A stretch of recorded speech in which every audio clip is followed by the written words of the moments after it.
Paying off debt early feels like the ultimate financial victory. It feels clean. It feels responsible. It feels like you're finally doing what you were always told was right. You work hard, you budget, you sacrifice, you send that final payment, and for a brief moment, everything feels lighter. Then something strange happens. You check your credit score, and instead of going up, it goes down. That moment hits hard, because nothing about it makes sense. You didn't miss a payment, you didn't overspend, you didn't do anything reckless. You did the exact opposite. So why does the system respond like you made a mistake? The answer is uncomfortable, and once you hear it, you'll never look at money the same way again. Paying off debt early doesn't hurt your credit score because you failed. It hurts your credit score because the system was never designed to reward freedom. It was designed to reward predictability. To understand this, we need to start by unlearning one of the biggest myths in personal finance, the idea that a credit score measures how good you are with money. It doesn't. A credit score is not a report card. It's not a moral judgment. It's not a reward system for responsibility. A credit score is a risk prediction tool. That's it. Its only job is to help lenders guess how you will behave in the future. Not how smart you are, not how disciplined you are, not how much effort you put in. Just one question. How likely is this person to behave the same way they did before? Predictability is the currency of the credit system. And this is where the conflict begins. Because what feels responsible to you often looks unpredictable to an algorithm. Let's talk about someone ordinary, not wealthy, not careless, just normal. Meet Alex. Alex gets a credit card. Nothing fancy, a reasonable limit, a simple starting point. Alex uses it for groceries, gas, small monthly expenses. Every month, Alex pays the bill early, sometimes immediately. No interest, no stress. From the outside, Alex looks like the perfect borrower. Then one day, Alex checks their credit score. It's lower than it was before. Confusion turns into anxiety. Did I do something wrong? Was there an error? Did I misunderstand how this works? Alex didn't misunderstand anything. Alex just didn't know how the system thinks. Because the system doesn't think like a person. It thinks like a model. A model built on patterns. And patterns require behavior over time. One of the most important parts of your credit score is credit utilization. This measures how much of your available credit you're using. If you have a $1,000 credit limit and you're using $900, that looks risky. If you're using $100, that looks controlled. But here's the part most people are never told. If you're using $0, the system doesn't see perfect discipline. It sees inactivity. And inactivity is a problem, because zero usage means no new data. No data means no confirmation that your behavior is still predictable. From the system's point of view, you didn't prove anything. You disappeared. And algorithms don't trust what they can't observe. This is one of the biggest psychological disconnects in personal finance. Humans reward absence of problems. Systems reward ongoing patterns. Now let's talk about another major factor: length of credit history. The longer your accounts exist, the better your score tends to be, because time creates evidence. Evidence creates confidence.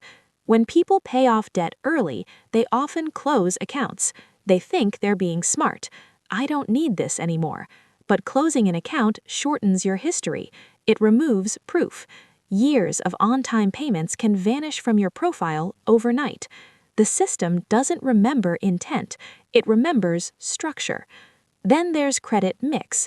This measures how many types of credit you've successfully managed. Credit cards, personal loans, auto loans, mortgages. A mix suggests experience. When someone aggressively eliminates all debt, their profile becomes simpler, less diverse, less tested.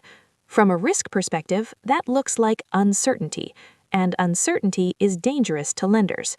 Here's the truth that feels uncomfortable but explains everything. The credit system was not built to help you become debt-free. It was built to help lenders manage risk while earning money. That doesn't make it evil, but it does make it very specific in what it rewards. Banks don't want you drowning in debt. That's risky. They also don't want you completely debt-free and inactive. That's unprofitable and unpredictable. They want you in the middle, borrowing, repaying, repeating. That cycle is gold. Think of the system like a treadmill. If you fall, that's bad. If you step off completely, that's also bad. But if you keep walking at a steady pace, the machine is perfectly happy. When you pay off debt early and step off the treadmill, the system loses visibility. And when visibility drops, perceived risk rises. This is why so many people feel punished for doing the right thing.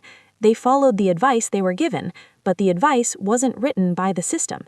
It was written for humans. The system operates on data, not values. Once you understand this, the emotional reaction changes. You stop feeling guilty. You stop feeling confused. You stop blaming yourself. You realize this isn't about being good or bad. It's about being predictable. So what do smart borrowers do differently? They don't rush to erase their credit footprint. They manage it.